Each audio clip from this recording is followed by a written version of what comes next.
Days before the last presidential election, Donald Trump was the invited guest at the Great Commoner restaurant in Dearborn, Michigan. Albert Abbas says he extended that invitation, a decision he is now reflecting on, given all that has happened in the last 24 hours. Many in the community are at a loss for words. Last night was a very rough night for most of us. Abbas is Arab American and one of a number of Democrats who voted for Trump. Abbas says he hoped Trump would do more than President Joe Biden did to help Palestinians suffering in Gaza. The U.S. will take over the Gaza Strip. But after Trump said Palestinians should leave Gaza so it can be redeveloped, Abbas says not only does he feel betrayed, he's hearing from a number of people angered over his past support of Trump. People were really, really frustrated. And I don't think there's anyone to blame. At the end of the day, as Arab Americans or Muslim, we really didn't have much of a choice. Dearborn, a Detroit suburb, is home to the largest Arab American population in the United States, a community which helped Trump carry the critical swing state.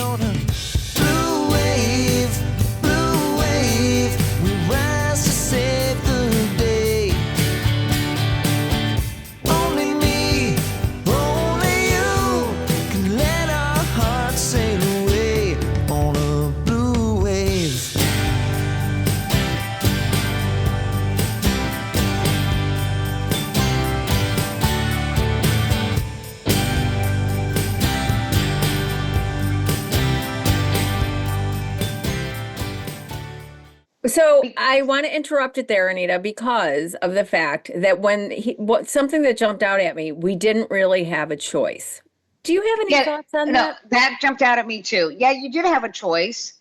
And now, I mean, that choice is now if you voted third party, or if you didn't vote for Kamala Harris, your choice is biting you in the ass now. Mm-hmm. And if you don't understand that, what the repercussions were. Because what was the choice? We had Donald Trump, who was the Muslim ban guy. The Muslim ban guy, yeah. Yes, that guy. We had Donald Trump, who has talked about Muslims celebrating after the Twin Towers came down after 9/11. We have, and then versus, and also the Donald Trump who is on record of saying that that's valuable property in Gaza. And more than once. He has talked about that a number of times. More than once. And then you have Kamala Harris, who called for ending the war, called for peace, called for a ceasefire. Met with Palestinian leaders. And honestly, whatever Donald Trump told them, he has a history of being a big liar. If you believed him, I'm sorry. I don't know how you could believe somebody like that who spent the first 4 years, the only 4 years he was president, lying 30,000 times. 30,000 times. Yes. And they're going to believe him? No. Yes. I don't accept that. I just think these people, I'm really not sure. I heard Adam Mockler, who happens to be half Syrian, so he's around that community, he said, and there were quite a few people that he knew that were voting for Trump or voting third party. He said, these guys, they really have a hard time voting for a woman. Mm-hmm. And they were voting for Trump because it's, they're, look at the culture in the Middle East towards women. Mm-hmm. Yeah. And, and of course, I don't want to paint with a broad brush because I do know several men from the Middle East that, did not feel that way. I do hold more progressive type of views for women and their gender roles. But having said that, I also do know a lot that I think that is accurate. That is likely. And actually, I have many friends who are Assyrian. So Assyrians, for people that don't know, they're like one of the first Christian converts in the Middle East, and they, are spread, have been spread all over the globe. But one of the women that I know, when I was just completely scratching my head at a Syrian support for Donald Trump when, and I said, this guy looks at everybody like sand N-words, okay? Believe me, Yeah. he does not respect you. He sees you as that. He has Yeah. disdain for you. And, and he's not going to differentiate whether you're Christian or you're Muslim, right? This is, you are less than. And she said, yeah, I know, but people, and this is back like when Hillary was running. And she goes, you don't understand. She's like, they won't vote for a woman. I'm telling you, that's exactly what Adam said. Okay. I'm sure there are some progressive, people from that part of the world.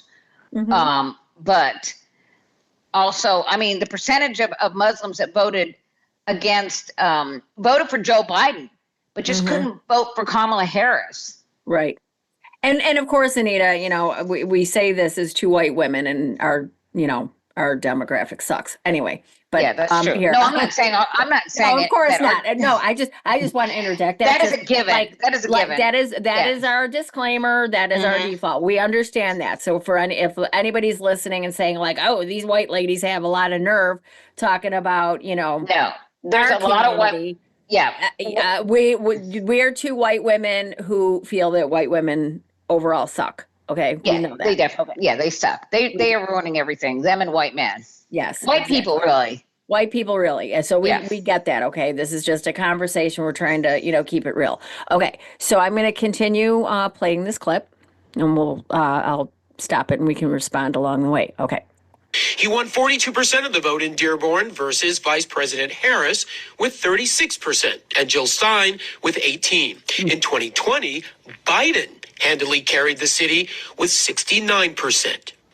Faye Nimmer voted for Trump in 2024 out of frustration over the previous administration's support of Israel. Now, she is troubled by the president's proposal to move Palestinians out of Gaza. I mean, it's very concerning and it's infuriating. Personal feelings, you're infuriated, but standing by your decision for now to have voted for Trump.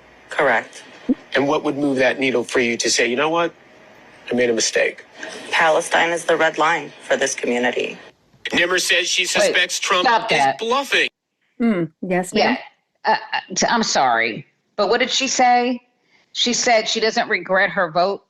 And she still doesn't regret her vote. I don't think if these people don't regret their vote now, or if they didn't vote for Kamala Harris, honestly, I do not believe that they care about the Palestinian people in Gaza. I just don't.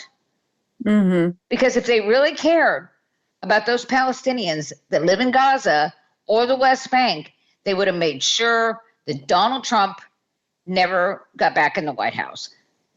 Because it was all there. Right. And he has a history with them. He had the Muslim ban. Yep.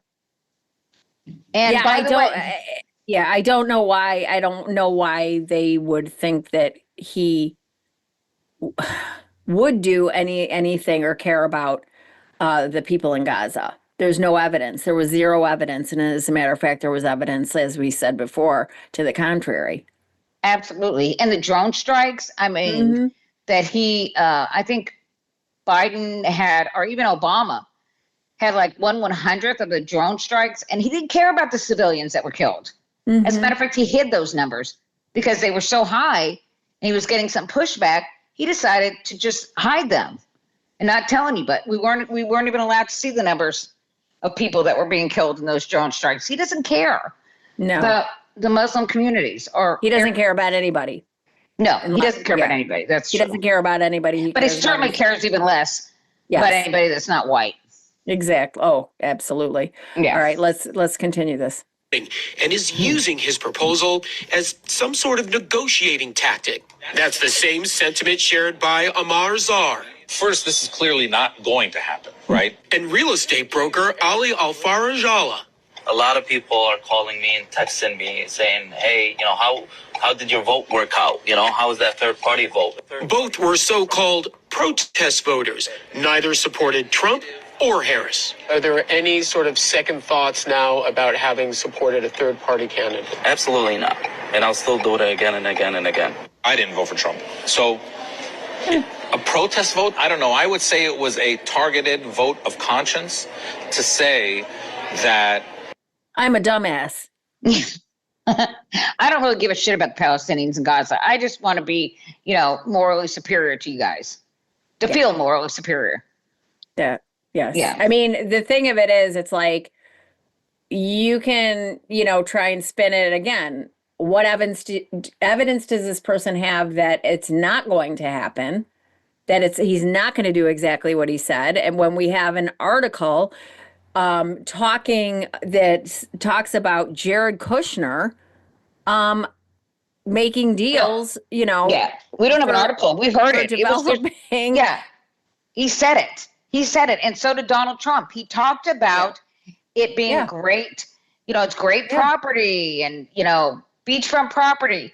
He said that a number of times. Mm-hmm. So I don't know what this guy's, and then for him to say, it says here, okay, so here's the Guardian. Hold on. Jared Kushner says Gaza's waterfront property could be very valuable.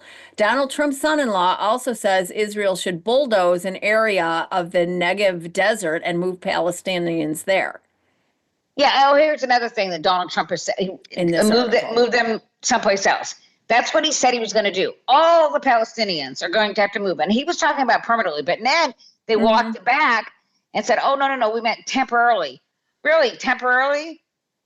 They're going to move the Palestinians someplace else, to Egypt or Jordan, but just for a little while. Well, they build condos and casinos on that property. Then they come back and, rent a condo for $2,000 a month. I mean, it's crazy. That's crazy. That's not going to, these people are gone forever. It's crazy. So in this clip, these people still don't think that it's going to happen, it sounds like. And when it does happen, are they going to still stand by their vote? I mean, I don't think so. It's mind-boggling. Well, right now it sounds like they're just trying to, not have any accountability for their vote. They don't want to be held accountable for it. They don't want to admit they were wrong. And then he says, I didn't vote for Trump. I voted third party. Right. And that because that was a protest vote. Right. It's still the same thing. And you and I talked about this, and I don't understand why we have to explain this to people. Like, I think that, at bare minimum, people should understand how our presidential elections work by now, just because we've seen it and we've had the Electoral College fuck us so royally. So many times. A couple different times. So many times. And so you guys don't know, you still don't know, just participating in a presidential election and watching the results come in, that the Electoral College, if there's not 270 votes, there's not a pathway to the presidency. And any third party vote is a spoiler. Just throwing it away. And Michigan is a swing state. Those people in Dearborn were very aware of that. It wasn't like they were living in Texas or Illinois or someplace that wasn't a swing state. They knew their state could decide the election. And yet they did that. Yep. So, okay. So continue playing.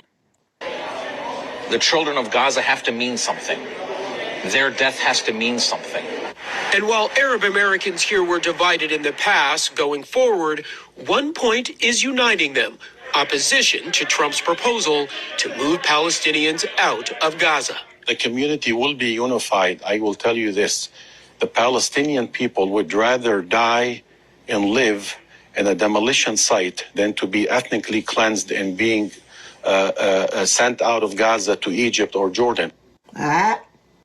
Here's what they don't understand. This is what Donald Trump and all these little MAGAs who are cheering this on don't understand. Those Palestinians aren't going to go willingly.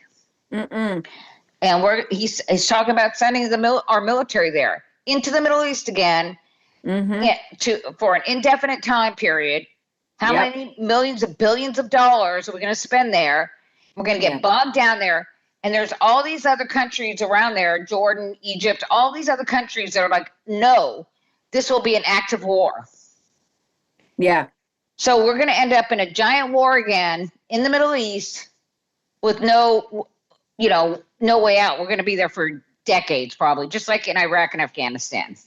Trump's remarks are very outrageous. Obviously, what he said is ridiculous, and it would never happen. I'm disappointed, but I'm not surprised. I'm here in Dearborn, the largest Arab majority city in the US, and the war in Gaza was a deciding factor in the presidential election here.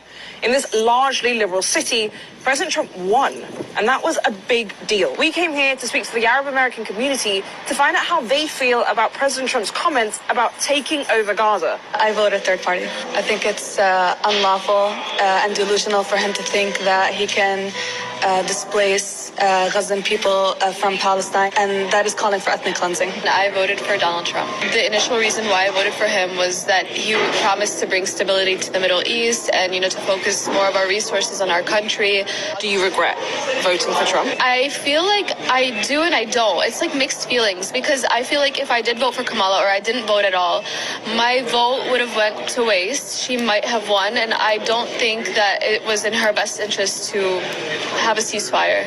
What? All right. Okay. That's infuriating. Yeah. Yes. It wasn't in her best interest for a ceasefire. Why wouldn't it be? Right. They got a ceasefire. Her and Biden got a ceasefire right before, Donald Trump took office, that they had worked on for months. They had been working on it for months, and they had, been in negotiation. Blinken had been over there constantly. Many, many times. And Netanyahu was, not going along. He would not sign on for a ceasefire till after the election, because he was waiting for Donald Trump. What? Yes, he was waiting for Donald Trump. So they could stand up there and talk about what they were going to do with Gaza, turn it into the Riviera of the Middle East together. Mm-hmm. I mean, these women, how can she not? Of course she doesn't regret her vote. For her to, seriously? At what point are they going to, my question is, at what point are they going to regret their vote? At what point are they going to wake up to the fact that, really, that press conference alone, watching him stand up there with Bibi Netanyahu, Bibi was smiling. Oh, the whole time. He was smirking the whole time. Yeah. It's like, really? You didn't watch that? And my skin was crawling. I literally was watching that, and I'm like, that, seriously, that dirty motherfucker. And by the way, you heard this, that Trump is trying to do away with the ICC, the criminal court, going after Bibi Netanyahu as a war criminal. Oh, I know. And by the way, he was a war criminal that was invited onto the stage with him. Yes. In the United States. Yep. And this stupid girl who's sitting there, saying she doesn't regret her vote, that she voted for Trump. She is full of shit. She doesn't give one iota about those people in Palestine, Gaza. She does not care. Right.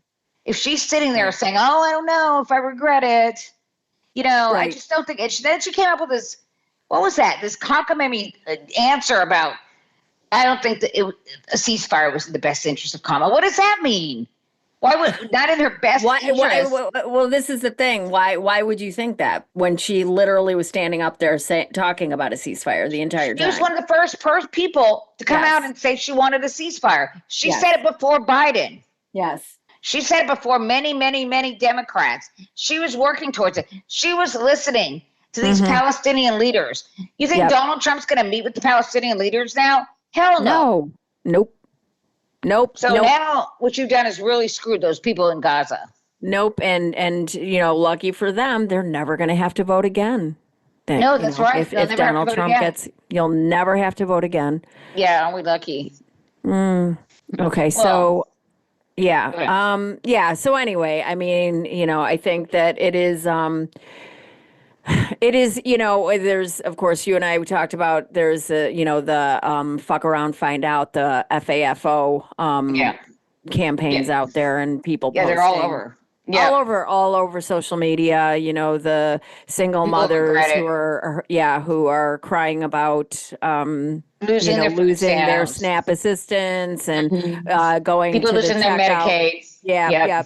Things like that. So there's, all you have to do is go #FAFO and you can watch all of them. And it's, what more, really, what more can we say? He said exactly what he was going to do. It's not like he would everything was that hiding we've it. seen. Yeah. No, I know. In the last 2 weeks is everything that was in Project 2025. Project 2025 was out on paper. Thank you. Everything that he said They he was wrote going it to down. do. Yeah. And can we talk about, the people that are running around saying that, but Democrats should have been messaging better? They literally were out there. If you watched the DNC, they talked about Project 2025. They brought up the big book. Yes, and read from it. Keenan, what's his name? Keenan, the guy from SNL, read it. Yeah. Yeah. They even got a big star to read it so you pay attention. Right. But apparently not. Yeah, they absolutely were talking about it. So they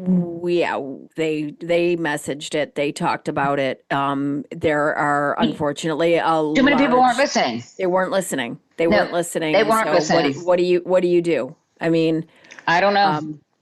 I don't know how to get these people to listen, honestly. When they talked about the people that put Donald Trump over the top, it was the people who didn't pay attention at all. Right. By like 20 points. 80 points if they had no newspaper in their town or city. Most of the towns. Yeah. If they had no newspapers, all they had was Fox News, I guess. Newsmax, maybe. Yeah. And that's what they would watch. The problem is we don't have a Fox News. Right. MSNBC is not the left's, Fox News. It's just not. No. No matter what they want to try and tell us, it is not. It is absolutely not. It is still, corporate run. And I mean, the majority of the people that are on there are conservatives, are former Republicans. Never Trumpers. There's tons of Republicans on there now. So yeah, they're very welcoming to Republicans. As a matter of fact, that's probably, who's all, I mean, it's like they're taking over the network, basically. Right. And during the day, it's horrible people. We've talked about that. Yeah. Just a horrid lineup. But the only thing we have is these evening pundits, Joy Reid to Lawrence O'Donnell, or even Stephanie Rule. But that's it. It's not, and they don't rock the boat. They don't, they're what we would call like moderate Democrats. We don't have any, like Fox News, they bring on the craziest right wingers. Look at Pete Hegseth.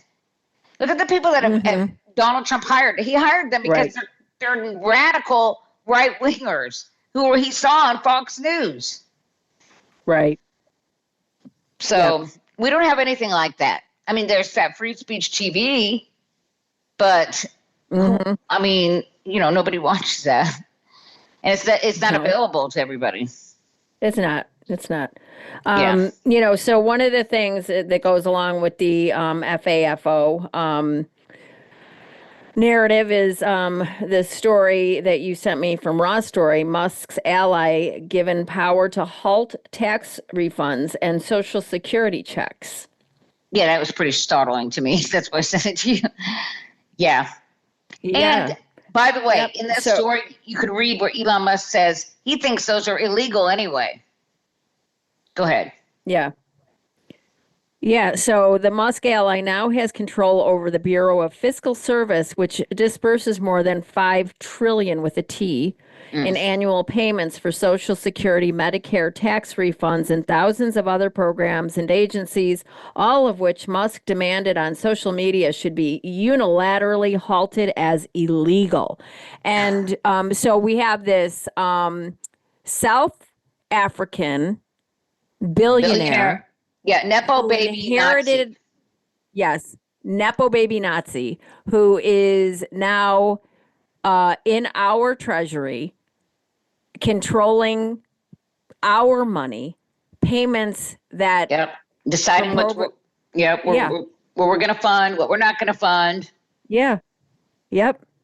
So it goes along with, what we were saying with these videos of all of these MAGA voters that are, and it's, we would not be human beings. I mean, it is heart-wrenching to think about this, especially these young mothers, who have these children who are relying on these services, and it, and I feel horrible for their children. But I'll tell you something. Look in the goddamn mirror, honey, because they should take away their children.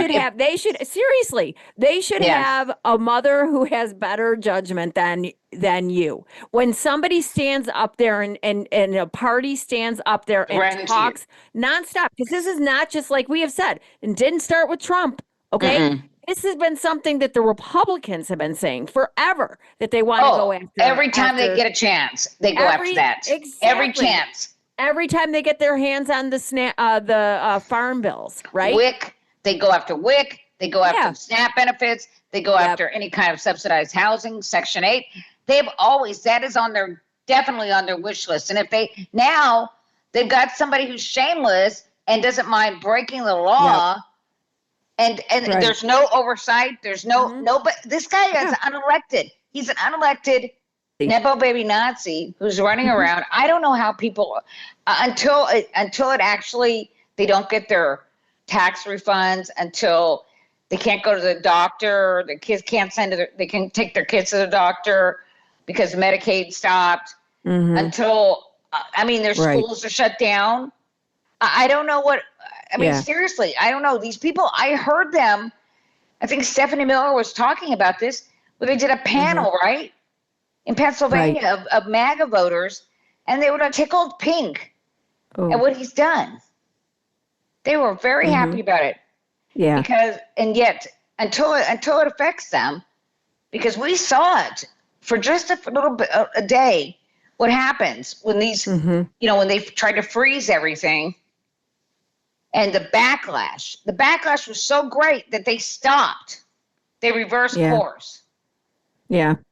So I'm just saying, if Elon Musk is bold enough, and he is, and Donald Trump is afraid of him, to actually go after Social Security, Medicare, Medicaid, SNAP, and then do away with the Department of Education, all of these things. Donald Trump has already said he's going to get rid of the Department of Education, and then, but the thing is, once he realizes what that means, and there is a backlash, then I don't know what's going to happen. It's because he's not going to stand up to Elon Musk. They promised they're getting rid of the Department of Education. So let's see if there's a backlash to that, because I think there will be. I know there will be. I think so too. Yeah. All right. So I'm gonna play this. This is part of the FAFO portion of our podcast. TruBlu podcast. Oh my God. Yes. Oh, that's right. President-elect Trump made a lot of promises on the campaign trail, and now we're waiting to see which of those he will follow through on, how that might take shape. One target in his sight is the Education Department, which he has pledged to eliminate early on in his administration. And as CNN's Kyung Law reports, it could actually hurt most the areas that voted for Trump. Well, Jessica, when Donald Trump is inaugurated on Monday, the anticipation is that there'll be a flurry of executive orders. Now, one of the priorities that he has said in his campaign is to eliminate the Department of Education. If that means that federal funding will disappear for some of the school districts, the voters he'd be hurting the most are some of the ones who are the most vulnerable in this country and the ones who supported him the most.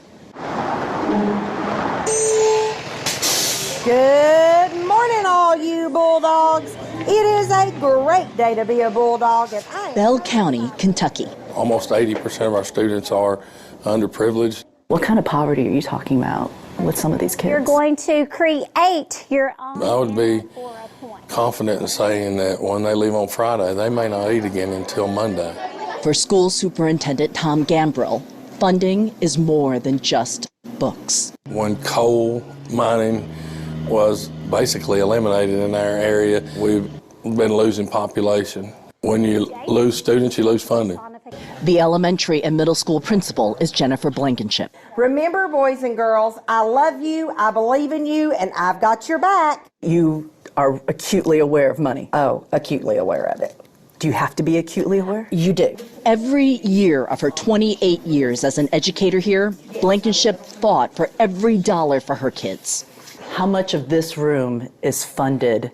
The entire room. A third of all of Bell County, Kentucky school district funding in 2021 came from federal sources.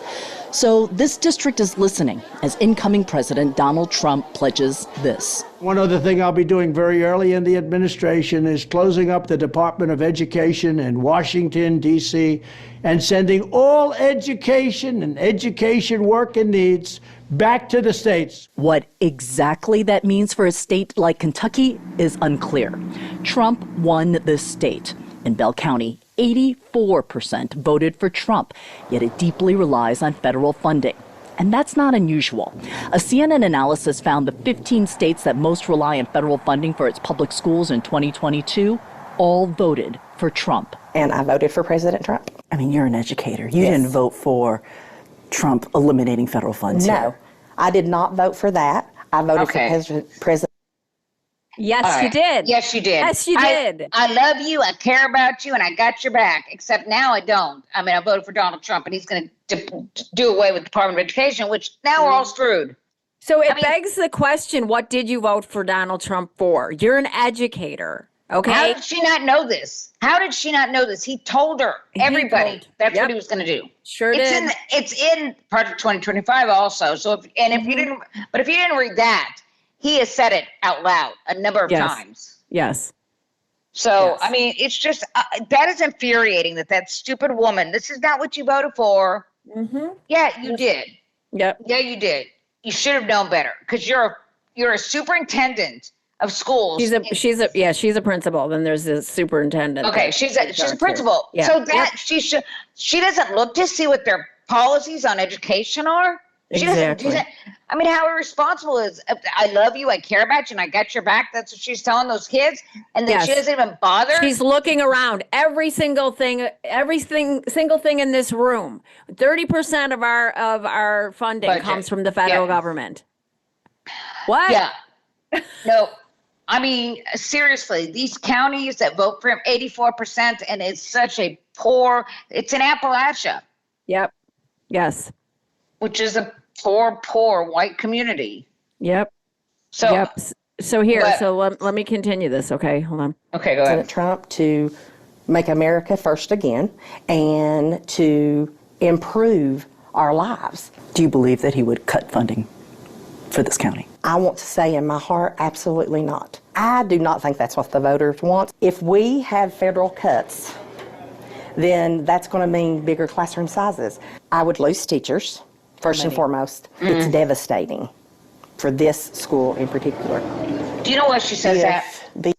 Well, lady, Miss Principal, guess what? Now you're finding out that she's Yeah, gone. you're finding out. Now It's you're because finding it's a out white that- school district. It's a white school district. And what does it mean? Oh, that we're going to put America first. Oh, okay. Yeah. But he said that he was, so what? First in education? And he was going to make our lives better. Yeah, simultaneously. What did he say? What did he say Made on you the think campaign that. trail that made Yep. her think that he was going to put America first? What, because he was attacking trans people?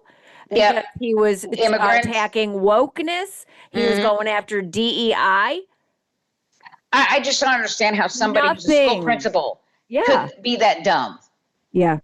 Seriously, be that dumb. And then to sit there and be so delusional as to say, I've got your back. I love you. I care about you. I've got your back. Oh my God. I mean, what she's thinking, I'm thinking is because she is a principal in a poor white district, she thought he's not talking about us. He's not talking about us. He's talking about them. He's talking about those brown people and all those black people are getting everything. It's time we get it. You know, I mean, he's going to make our lives better. Right. Most people on public assistance are white. Yeah. And that's, you know what? That's exactly what it is, Anita, because she didn't think that he meant her because he said everything that he was going to do. And so she just thought because he is who he is, a racist motherfucker and, you know, says things like it is. And, you know, she likes that so much about him that, you know, that was like a wink, wink, you know, not you, not you. No, you don't you worry. I'm going to take care of you. I'll make your lives better over there, you white people. Right. I mean, it's obvious because she cannot come out and say that. She can't come out and say, well, it's because I didn't think he was going to hurt us white folk. Right. But he didn't give a shit about you. You're poor. Yeah. Your kids are poor. He doesn't care. No. You might as well, you're just dirt to them. You think that he would ever let any of those kids, he would ever come to your school and talk to those kids like Obama used to do? No. Hell no. He doesn't give one, he doesn't care about you guys. He hates you. He detests you. Right. He'd send his whore wife to go with a "I don't really care" to you jacket on to go talk. Yeah. If she went. I don't know if she'd even do it. I don't know. If I she don't gets think booed. Yeah, I She don't used think to get booed. Yeah. She did. I saw it. She would go to these schools and the kids would be like laughing at her. Boo! And then booing her. And then she walked off. She used to walk off. She would be like introduced and be up there on the stage and they'd start booing her because nobody could understand her anyway. Be best. She was telling a bunch of poor kids to be best. Yes. Be best. You know, it's certainly different than when the Obamas went to schools. Yeah. People still get excited to see them. Yes. Oh my gosh. Okay, so here I'm going to play a little bit more of this and we can talk about it.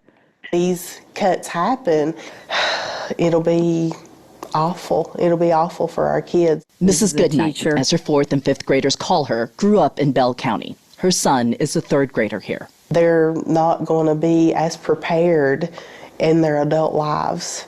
Just because they're here in Appalachia doesn't mean they don't deserve it. They deserve it just as much as anybody else. My first position was a part-time custodian in the district. This superintendent is still doing multiple jobs, taking on paying invoices and answering the district's phones just so he can save money on administrative help and send more money to his classrooms. I don't think that anyone in our county wants to cut our school funding. I don't think that anyone voted for that. Do you mind if I ask who you voted for in the election? I voted for Donald Trump, and I voted against Amendment 2. Amendment 2, so-called school choice, would have allowed Kentucky tax dollars to go to non-public schools. But it failed overwhelmingly in Kentucky, even though President Trump supports the policy. The education of our students is the most important thing to me. That's my job. I don't think that either of my votes will harm our students overall. Okay. So that reminds me, you know what that reminds me of? That reminds me of the white bitch women who voted for the referendums. Yep. Right? Abortion. On abortion.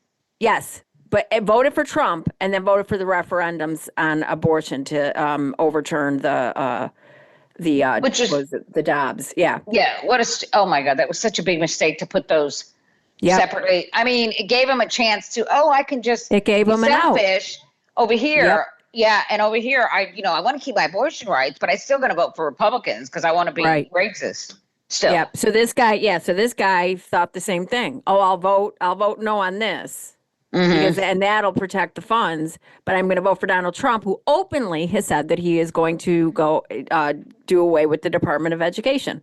His big thing is school choice. It's not just one of these like things a throwaway thing where, sometimes some of the stuff he says is this school choice thing is a big deal. In Texas, they're trying to get to make school choice the law of the land, where we don't fund the public schools.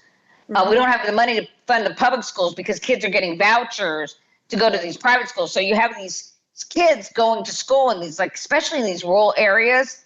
And I even called my state legislature about this. And I was like, what are kids going to do that live in Bandera, Texas? Are they going to have to drive 45 minutes to San Antonio every day and then drive back? And what if the voucher doesn't cover their whole tuition? They're out of luck, aren't they? And then meanwhile, what did they say? They didn't say anything. What are they going to say? I mean, I just wanted to hear. Most of the time, they will not, say anything. They just have to listen to me because I just keep talking. But basically, that money, what they're doing is they want to give vouchers so that they can pretty much get rid of public education because all that money is going to be spent on going to private schools because the vouchers are for private schools. And the people that get them, the poor kids, even with the voucher, won't be able to afford the private schools. Yeah. It's mostly for these kids who are upper middle class or middle class, and it's a subsidy for them. Right. But it's not, so it's making it affordable for them to send their kids to private schools. Yeah. And these kids in these small towns, like we're just seeing in Kentucky, in Appalachia, those kids are out of luck because, you know, if you live in a town of 500 or 1,000 or 10,000, you're not going to have a private school. You're going to have to take a bus to the next city. And how many parents do you think can do that every day, back and forth? No, not many. Not many. Not many. Not in a country that requires, you know, at least 2 incomes, you know? I know. I mean, it's really, you know. You're both working. You're both working. It's hard enough as it is. Mm-hmm. And now you're going to have to spend an hour and a half of your day. Certainly not single parents. Oh, I know. Well, see, they don't care about single parents. No. This is going to force people not to be single parents. Sure. When they get rid of no fault divorce, there'll be less single parents. Except, you know, they'll be in really bad marriages, or if they're battered women having to stay in marriages. So, but that's another subject. Anyway. Yeah. Well, it's depressing. It is. Yeah, it is depressing. And we are, you know, a lot of people are in for a lot of pain. And unfortunately, there are a lot of stupid people that brought about this pain. And all of us are going to be, feeling it. You know, absolutely. It's very scary. It's very scary because all of us, you're right, all of us are going to feel it. And this is the only way these people are going to learn. I'm telling you. And some of them will never learn.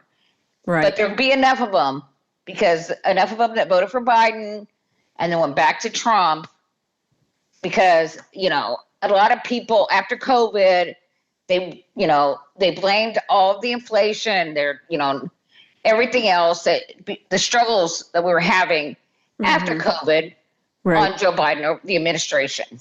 Yeah. So, I mean, and here we are. Yeah, exactly. And here we are now, Elon Musk suggesting getting rid of all regulations in a midnight call. So Elon Musk, again, South African, Nepo came Nazi. Here illegally, Nepo Nazi. Nepo baby Nazi, yes. Nepo baby, yeah. So he is, all of a sudden, he's running the show. All of a sudden, he's been given the keys to every single department.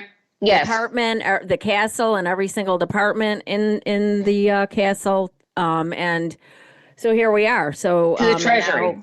To the Treasury, and now he's basically saying, no, we should deregulate everything. He's a billionaire. I mean, seriously, he doesn't rely on any of this. No. And he doesn't care about the United States of America. No. He doesn't care about it. He's from South Africa, apartheid South Africa. That's the system he was raised in as a billionaire. Well, I don't know. His parents were emerald miners. They're very wealthy. But very, very scary. He wants to get rid of regulations, all regulations. Yeah. So deregulate everything. Everybody, we can juggle jarts again. Yeah, we can buy, baby food that's contaminated, because that's happened before. And now there'll be nobody, no regulations on it. Forget it. But you know what? Does that meat look funny? Oh, Inspector 12. Oh, wait. Where did Inspector 12 go? There is no inspector. Inspector 12. Inspector 12. Where'd they go? Oh. No, that is scary. Yes. I mean, our meat, I'm serious. I am scared to death. You know why when you go to some other countries, they'll tell you, don't eat the meat. Careful. Don't drink the water. Because they don't have regulations. Right. That's why. So that's what we're going to be. That's what's going to be like here. Every day it's going to be Montezuma's revenge. Yeah. Montezuma's revenge every day. Yeah. Well, no, it's going to be like Russian roulette. It's going to be bleeding assholes, bleeding eyeballs. It's going to be great. I mean, it's going to be. No, seriously, because I know. It's not funny. There's a regulation for a reason. The regulations are there for a reason. And the Republicans voters are the first to scream and yell when something goes wrong. And something, why is the government doing so? Why is this happening? Why didn't the government do something about this? And when people get sick, E. coli or salmonella. Anita? I have a question for you.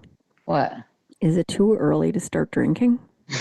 Never, not anymore. There is no such thing. There's no regulations. There's no time. No everybody gets a mulligan now. Everybody. Yep. Everybody. 4-year mulligan. I'm just going to be drunk nonstop now. Well, that's the way you get through this. Okay, Karen? I think so. I'm starting to really feel that way. It's true. Holy shit, this is a horror show. And honestly, we couldn't do this without our loyal listeners and love hearing from you. So please, please give us some stars and a review if you are so inclined wherever you get this podcast. I know that we are all feeling the pain of this second felon 47 occupation. But Anita and I really, really understand the assignment, and we want to be here for all of you, our loyal listeners. And without you, we couldn't make this happen. We could not keep this running. TruBlu Politics is sponsored by, of course, our wonderful TruBlu crew of listeners and our supporters on Patreon. As a small startup podcast, our Patreon members help us pay the bills to keep our podcast running and also allow us to keep investing in equipment upgrades for even better quality content in the future.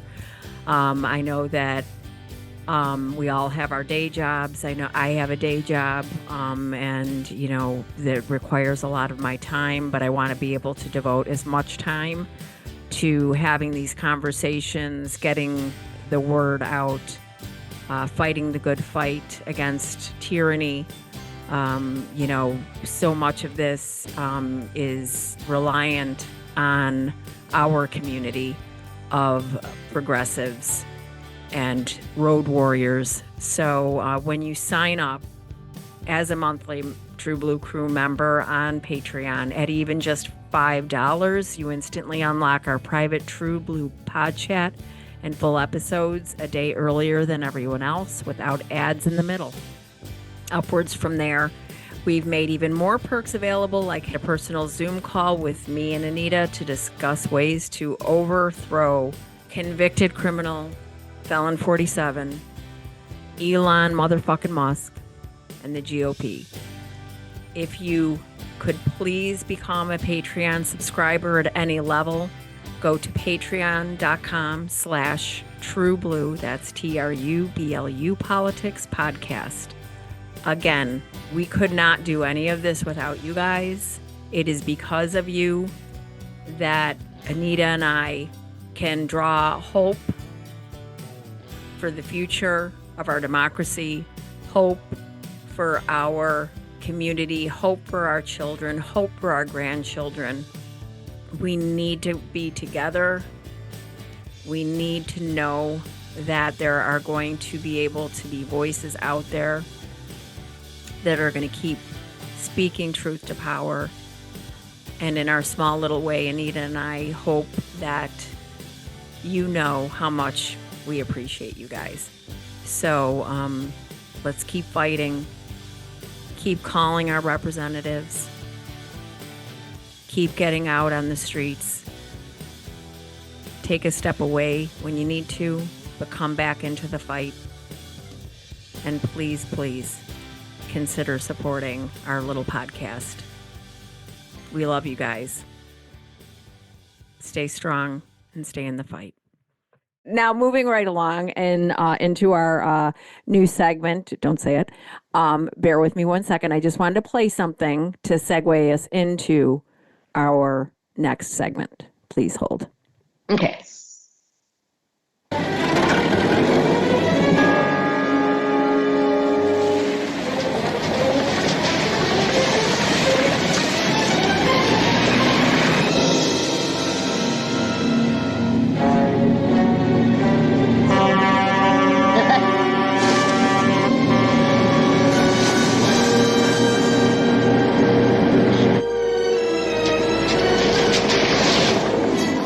Holy shit, look at that guy on the wrong side of the highway. He's going to kill somebody. Hey! Hey! Hey, what's going on? Some joker wants to race. Don't race. That's ridiculous.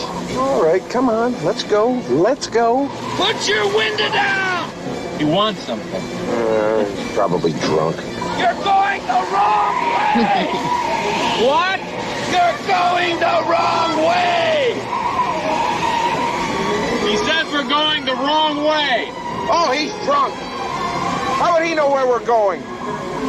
Yeah, how would he know? Thank you. Thanks a lot. Terrific. Thank you. What a moron. You're going in the wrong direction! You're going to kill somebody!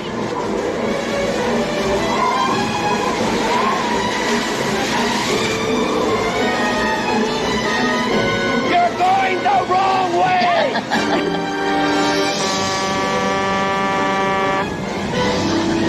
What?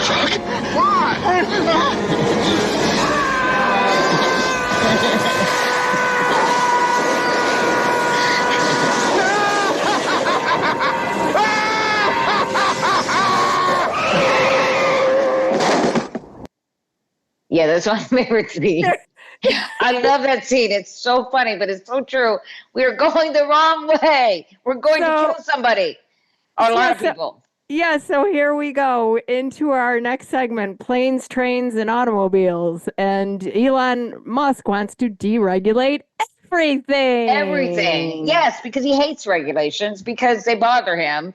They don't let him do whatever he wants and leave as much pollution and unsafe cars. Because his cars tend to catch on fire, by the way. Oh, wow. No, that can't be. Yeah, they do.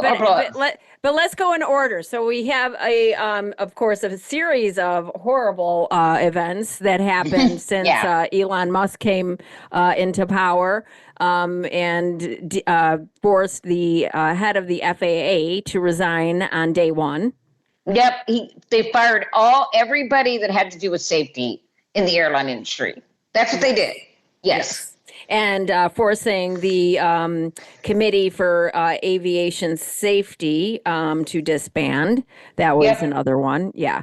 So what have we seen? So number one, we saw a plane collide, a midair collision with an Army helicopter, and 37 people perished. No, 67. 67 people died. 67. God, I don't know what. Okay. So 67 people died, including young skaters, their parents, 14 of them, their coaches. Yes. And then we saw a wing catch on fire in Houston. We saw a medevac plane go down in a neighborhood. Died. Yes, where everybody died, including a young pediatric patient, a young girl. 5-year-old. Yep. Yes. And then we saw near misses in San Francisco. That one, the one you're talking about, the plane crash where the 6 people died, that also killed people on the ground. Yes. Yep. Because it crashed in a neighborhood. Yep. And so also now there is news as of 7 hours ago that there is a search for a missing plane in Alaska. Huh. Wow. I hope they find that plane. I mean, my God, I'm sure their transportation secretary from the real world is on it. Yes. Sean Duffy. Yes, absolutely. Yeah. Yes. No worries. I mean, no Nothing worries. to see here, we went anybody. from Pete Buttigieg to this guy. Okay, guys? Yeah, Pete Buttigieg with, I'm sorry, how many incidences? Zero casualties in the Biden administration, aviation casualties, 0. Yes, 0 aviation casualties. And when there was a problem, in Baltimore, when there was a problem in Ohio, and there was a rapid response. There was no conditioning. There was no blaming of anybody. It was, how can we help? What do you need from us? That's exactly right. They were going above and beyond, because if people had complaints, remember, there were people that were getting refunds for, delayed flights, and all of that is over now. Okay. They don't give a crap. As a matter of fact, they got rid of that consumer board that Elizabeth Warren came up with, the Consumer Protection Board. So, now, when you have a complaint, this tells you that how much these people care about Americans. Zero. They do not care one iota for us. They only care about the billionaire class. The rest of us, we're just here for them to steal from or to exploit for labor. Yeah. Yeah. So, yeah, I just had to say that because, this makes me so angry because we are our lives are in danger now. Yes. And so on this the plane and the, yes. real quick. So here we Go have this. So the search is underway. I don't know if you want me to play the soundbite here, but basically carrying 10 people. They still, I don't know if they found it yet. Have you checked or have you heard anything? No, I don't. It's over believe so. Alaska. Hold on, I don't know let me just play this real quick. Hold on. Okay, go ahead. So meanwhile, Ryan, this morning there's news of a small plane that's gone missing in Alaska. What more can you tell us about that? Yeah, Craig, this is a bit of a mystery. A small Bering air flight carrying 10 people on board went missing during a flight between two small towns over the western coast of Alaska. The plane departed at around 2:40 p.m. local time, but then lost contact with air traffic control about 40 minutes later, just 10 minutes before its scheduled arrival, and about 12 miles offshore. Now, the weather conditions in the area consisted of poor visibility. There was light snow and cold temperatures. Before the plane disappeared, the pilot told air traffic control that he intended to enter a holding pattern while waiting for the runway to be cleared. That's according to the Nome Fire Department. Now, search crews have been searching overnight, but so far they have not had any luck finding the aircraft. I wouldn't be surprised if that plane went down. There's another 10 people that, that have been killed because of the incompetence of the Trump administration. Yeah. I'm sorry, the Elon Musk administration. Yes, the Elon Musk administration. So, and the Japanese one, the Delta, there was a Delta airline that crashed into a Japanese airliner. I don't think I saw it. When did that happen? That happened a couple days ago. Yeah. I think yesterday, actually. God.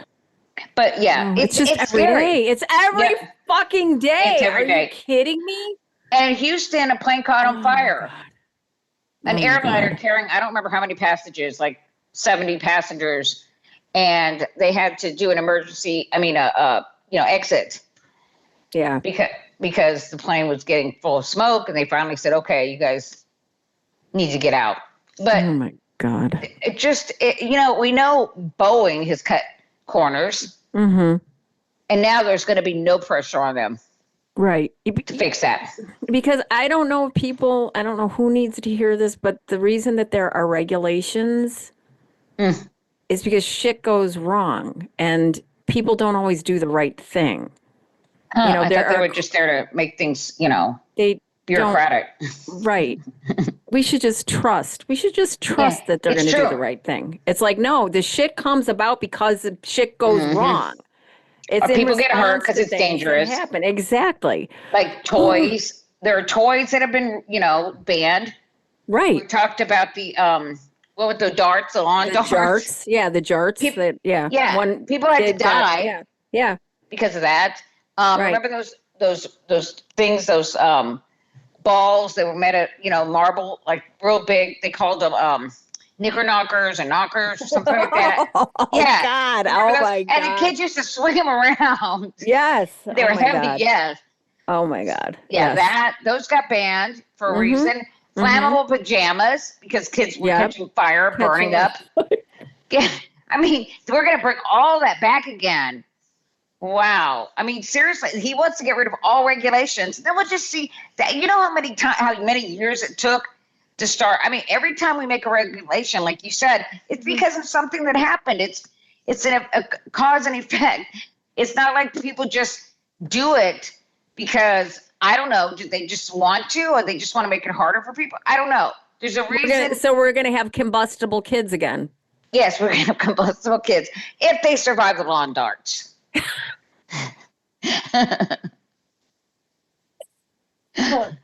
But that's after the school and the bottle shooting. We're not laughing about it. None of this is funny. No, it's not funny. It's not funny. It's dark. I swear to God, it's very dark. Okay, all right. So now moving on to the train portion of our segment, planes, trains, and automobiles. Now to the regional train that went up in flames. Roughly 350 people forced to evacuate when the train from Philadelphia to Wilmington caught on fire. Stephanie Ramos is here with that story. Good morning, Stephanie. Lindsay, good morning. It was quite the scene. The fire on that 6-car SEPTA train happened around 6 p.m. last night. The fire was so intense you could see smoke billowing out of the windows.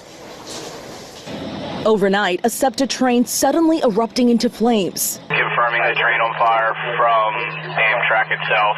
They're reporting they believe the train is still occupied. The train packed with hundreds of riders during the busy rush hour commute. They're fighting the fire from the other side of the tracks. Emergency crews arrived on the scene just outside Philadelphia to battle the blaze. The first car of the train was engulfed in flame. The 6-car train traveling from Philadelphia to Wilmington, Delaware, caught fire around 6 p.m. Passengers noticing a strange odor a short time before. I could kind of smell like this weird, kind of smoky, like a sulfury kind of smell. It was getting really strong. People were really starting to notice it. People were looking out the windows, getting a little, starting to panic a little bit. The 350 passengers were advised to move toward the back of the train before it was eventually brought to a stop. Finally, able to evacuate and get to safety. Crews towed that damaged train away overnight for evaluation as SEPTA tries to determine how the fire started. Luckily, there were no serious injuries. Service was halted for several hours before it resumed just after 11 p.m. Passengers were saying that they were just grateful that workers acted quickly. Yeah, because they told them that they could smell something, smelled funny. But do you remember there was the train that I think it blew up and a bunch of people were hurt in this town. Everybody that was near the train because of something else. The first Donald Trump administration took away a regulation that Obama had put in place. And so what happened? That train, I think it was about the speed or something. I think it was about the speed it could go. And they took that away. And of course, what happened? People were killed. Yep. People died. Yep. So it's not like we haven't seen this play before. And yeah. Oh, no. Every time Republicans are in, they do something stupid like this, but he's doing it on steroids. Right. Oh, my God. Yeah. Yeah, it's very scary. Very scary. It is really scary. I mean, we laugh to keep from screaming in terror at this point. Yeah. Exactly. So on to our car section of this segment. Breaking this morning, a Tesla Cybertruck goes up in flames. This is really incredible video when you look at this. You can see that entire back of the truck is discolored. The tires are even melted. Firefighters tell us this was on a car lot in DeKalb County, and they think the fire could have started with a battery. Yeah, a lot of those trucks have caught fire. They really are dangerous. And so this is the guy that wants to deregulate everything? Right? Yeah, there's a reason he wants to because he wants to deregulate everything. He was under investigation for this stuff. He doesn't. There will be no more. He will. The reports about this stuff are going to be, hidden from the public about the safety records of Teslas. I guarantee you, because I've heard of a number of them catching fire. Well, the one I told you about where that guy he caught on fire and he pulled off the road and he was trapped in there. He couldn't get out. The doors locked automatically. Yeah, and the Cybertruck, the accelerator sticks. Yeah. So people have crashed because the car was out of control and they couldn't stop it. Yeah. That was the Cybertruck. I'm sorry. Right. And of course, the whole reason we can't, to kind of circle back to the first thing, the whole reason that the head of the FAA was forced to resign was because Elon Musk was pissed off because he was fined after a SpaceX rocket exploded and scattered debris all over the place. And so they were fined. And not even it really wasn't a lot of money, but because, little Nepo baby Nazi. No, it wasn't. It really wasn't. But he was being investigated too. $500,000 or something like that. It was Nepo baby Nazi because it is a little. Yes. Well, yeah. For him. He was being investigated, so he had to get rid of the guy that was investigating him too. Yeah. That's the country we live in now. That is corruption everywhere. What they're doing is illegal. Taking over this Congress has the power of the purse. This guy, he's an unelected Russian. He is kind of working for Russia. South African billionaire deciding what gets paid for from now on, what gets funded. It's illegal. He doesn't have any power to do that, but he is seizing that power. That is illegal, and yet there's nobody to arrest him. Who's going to arrest him? We don't have any power to do that. Right. Donald Trump isn't doing anything. Yeah. I mean, no. It's very frustrating. It's scary. Yeah. Kash Patel isn't going to do anything about it. No, it really is. I mean, and it really should, I'm very glad, the one, hopeful thing that I'm seeing, that we're all seeing is, the Democratic leadership now seem to be understanding that this is not the time to go along, to get along. It is not the time. People are angry and have been calling, the number of calls that have been logged is like record breaking. And there were 50, there was that 50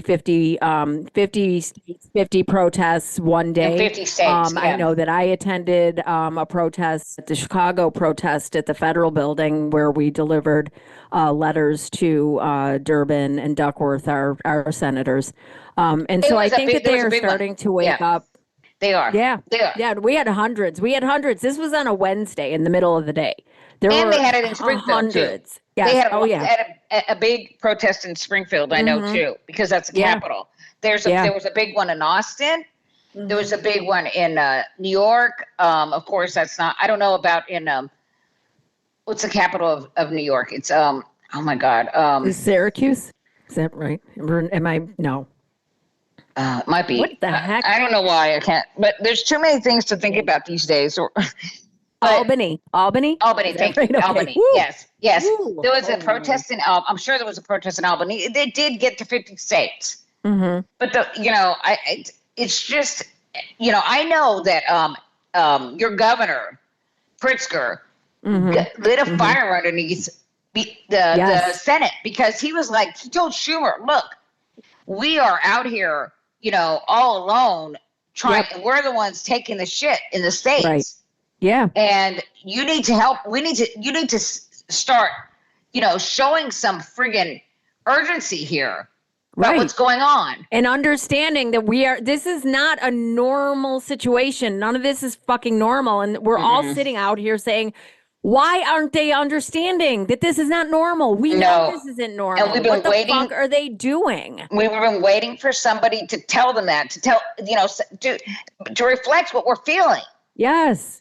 And it wasn't happening. And then we saw it. Oh my God. It was such a great feeling to watch those, Jasmine Crockett and Jamie Raskin and Chris Murphy and everybody out there. And they were motherfuckering shit. They were saying motherfucker. They were like, I'm like, yes, this is exactly how I sound when I'm watching, MSNBC, or when I'm listening to this, watching Chuck Schumer, with his readers on the tip of his nose. And it's just like, oh my God. I can't with him. Oh my God. I can't either. And it's like, look, and this is the thing, too, anybody that's listening, it is not about bashing Democrats. Okay. That is not what it's about. It is about petitioning our elected representatives, the people that we have been get out there for, fighting, to fight with us. We're, yes, we're the ones that show up. We're the ones that write postcards. We door knock, we canvass, we talk to people. That's right. We try and get people to understand the urgency and the necessity to get out and vote, that this is our voice. This is what we need.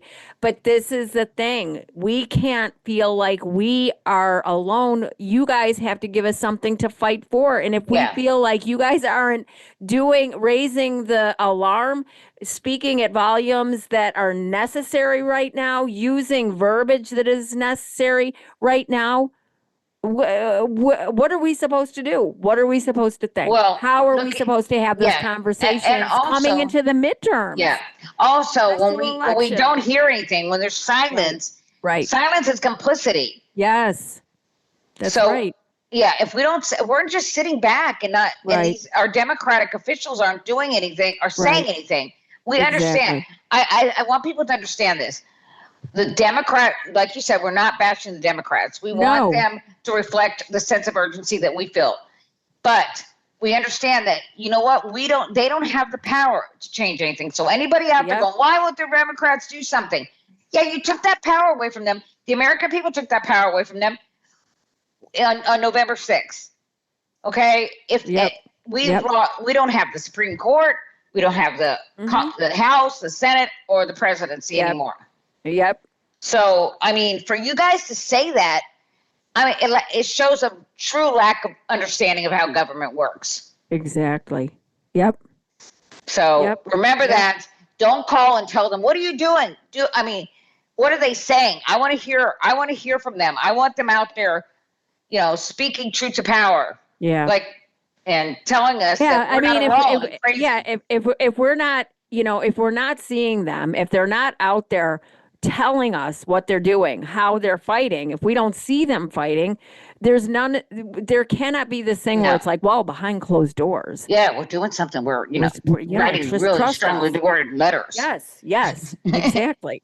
No, we need to see the level of fight. We don't want it to get to the point where we're at, in the streets or where there is political violence being done. And by the way, we know that it wouldn't be us, doing it. Mm-hmm. It's going to be, all of those peoples that are, FAFOing right now.